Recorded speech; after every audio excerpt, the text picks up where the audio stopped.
Bwana Master Key Aziz bado anaendelea kulabata kwenye maeneo mbalimbali ya jijini Dar es Salaam, na jana pia tulimshuhudia akiwa uwanjani katika dimba la KMC Complex akiwa anashuhudia mchezo wa Singida Black Stars dhidi ya TRA. So ni mchezo ambao ulimalizika kwa Singida Black Stars kukubali kichapo cha mabao 3-1, bao la Singida Black Stars likifungwa na Clatous Chota Chama kwa mkwaju wa penalty. Lakini sio Aziz Ki pekee ambaye yupo hapa nchini. Tumeshuhudia mastaa mbalimbali wakiwemo hapa nchini, na tetesi zinaeleza kwamba wanawania au wameletwa na vilabu mbalimbali kwa ajili ya kuja kufanya mazungumzo, na tusubiri huenda tukawashuhudia wakikiwasha kwenye vilabu mbalimbali hasa vikubwa vya ligi kuu ya soka ya Tanzania bara. Sasa mastaa wa zamani wanarudi Bongo, dirisha dogo la usajili lilikuwa linafunguliwa na kuna madili yanaendelea kupikwa. So bado majibu yajulikana, lakini vyanzo mbalimbali vya habari vinaeleza kwamba wachezaji mbalimbali wa Yanga pamoja na Simba wamekuja kwenye kusubiria au kusikilizia michongo mipya kwenye kukiwasha katika ligi kuu ya soka Tanzania bara. Mukoko Tonombe pamoja na Yakuba Sugne, hawa ni wachezaji wa zamani wa Yanga na walionekana pamoja kwenye mchezo wa Simba wa Yanga dhidi ya Fountain Gate katika dimba la KMC Complex, mchezo ambao ulimalizika kwa Yanga kuweza kupata ushindi wa mabao 2-0. Walikuwa sambamba na wachezaji wa Yanga kama Djigui Diarra pamoja na Clement Mzize. Mukoko Tonombe, kama unakumbuka vizuri, alicheza katika msimu wa 2020-21 na alipokuwa au lilipopita ile panga la pangua kutoka kwa Yanga, ujio wa Khalid Aucho pamoja na Yannick Bangala ndio kabisa uliweza kumaliza ile nafasi yake. Lakini mwingine ni Yakuba Sugne ambaye alijiunga na Yanga Agosti 2020 hadi Julai 2022, na baada ya kuweza kukutana na majeraha ya goti aliweza kumpotezea nafasi kwenye kikosi cha kwanza. Hatimaye akapishana na Stefan Key Aziz ambaye anakulabata kwenye viunga mbalimbali vya Dar es Salaam, huku timu yake ikiendelea kujifua nchini Morocco. Mwingine ni Henok Inonga ambaye aliwahi kukiwasha wekundu wa Msimbazi Simba, naye pia kwenye dimba la Meja Isamuyo tuliweza kumshuhudia akiwa anatazama mchezo wa Simba dhidi ya Mbeya City, ambapo Simba waliweza kuibuka na ushindi wa mabao 3-0. Inonga ni beki wa kati na alikuwa ni noma. Simba iliweza kubeba juu kwa juu kuelekea juu pale, lakini pia ndo hivyo aliweza kuondoka na kuelekea pale FAR Rabat ya Morocco, lakini hali yake sasa inaelezwa kwamba ameshaondolewa kwenye kikosi cha kwanza cha FAR Rabat. Je, kurudi kwake Dar es Salaam ni kuja kusikilizia dili kutoka kwenye vilabu mbalimbali kwenye wakati wa dirisha dogo ama ni vipi? So tuendelee kusikilizia na huenda tukaja kupata majibu baada ya dirisha dogo la usajili kuweza kumalizika, maana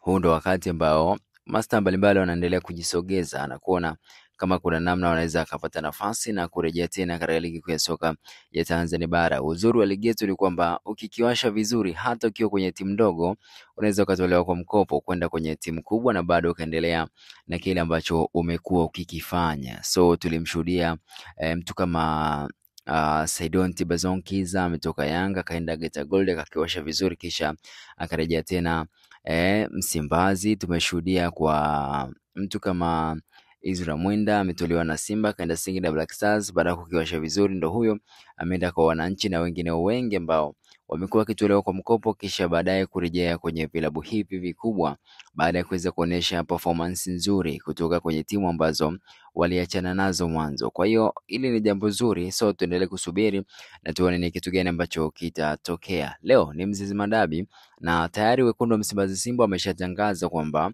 watawakosa wachezaji wake watatu, na Nikoshi Matola aliweza kueleza hili. Wachezaji ambao watakosekana ni Mzamiru Yasin, Mosa Pimpin Kamara pamoja na Abdulrazak Hamza, huku nyota wengine kama Rushan Derok ambaye tayari uko vizuri na uhakika wa kuchukua alama 3 ndo bado haujajulikana, lakini mastaa hao wapo vizuri, na kikubwa tunachokisubiria ni kuona ni kwa namna gani ambavyo timu hizi zinaweza kupata matokeo. Mzizima Dabi inasimamisha jiji la Dar es Salaam katika siku muhimu ya leo kabla ya Disemba 9, siku ambayo Watanzania watashuhudia au watasherehekea siku ya Tanzania ilipopata uhuru baada ya miaka 64 tangu ilipojikomboa kutoka kwenye koloni la Mwingereza. Dabi ya Mzizima kati ya Simba na Azam itachezwa katika dimba la Benjamin Mkapa, mechi ambayo miaka ya hivi karibuni imekuwa ikibeba hisia, pressure na ushindani mkubwa mno, na mara nyingi timu hizi zinapokutana hakuna anayejiona mdogo, hakuna anayekubali kusalimu amri kirahisi, na hakuna mechi ambayo imepita bila kuweza kuibua gumzo kwenye kurasa mbalimbali za mitandao ya kijamii, lakini pia kwenye kauli mbalimbali ambazo zimekuwa zikitolewa na makocha. Sasa Simba ambayo inaanolewa na kocha Selemani Matola inaingia katika mechi ikiwa na morali kubwa, na wana Msimbazi hawana rekodi safi ya ushindi kwa 100% baada ya kushinda labda kushinda mechi 4 za ligi tangu walipoanza kucheza na msimu uanze. Upande mwingine wa Azam FC inaolewa na Florent Benge haijaanza vizuri msimu huu, na wengi walivyotegemea, kama ambavyo wengi walitegemea, kwa kuwa katika mechi 4 walizocheza imeshinda mechi moja tu, huku sare zikiwa 3. Hata hivyo, ni matokeo yanaweza kuonekana si mazuri kwa timu yenye ubora na kikosi cha kocha mwenye uwezo mkubwa kama Ibenge. Hata hivyo, dabi kama hii mara nyingi haifuati takwimu. Dakika 90 ndio zinaweza kuamua nani ambaye atakuwa mnoma na kuchukua alama 3 muhimu kwenye mchezo huo. Tusubirie kwa Azam wataweza kufurukuta vipi, wataweza kuharibu rekodi ya mtu mzima Selemani Matola vipi, watamweka kwenye kiti cha moto baada ya kuweza, kama atashindwa kuweza kupata ushindi kwenye mchezo wa leo, ama ataendelea kukinoa kikosi cha wekundu wa Msimbazi Simba. Ikumbukwe kwamba Matola ameweza kutoa masharti kwa wekundu wa Msimbazi Simba wakiweza kumpatia mkataba na pia anaweza kutoa yani wampe mkataba kisha wampe mechi 5 za mashindano yote. Wakiona matokeo yanakuwa mabovu, basi waweze kumalizana na yeye pia aweze kutafuta changamoto nyingine. Tusubiri tuone ni kitu gani ambacho kitatokea leo, ila ni mchezo fulani hivi noma kabisa.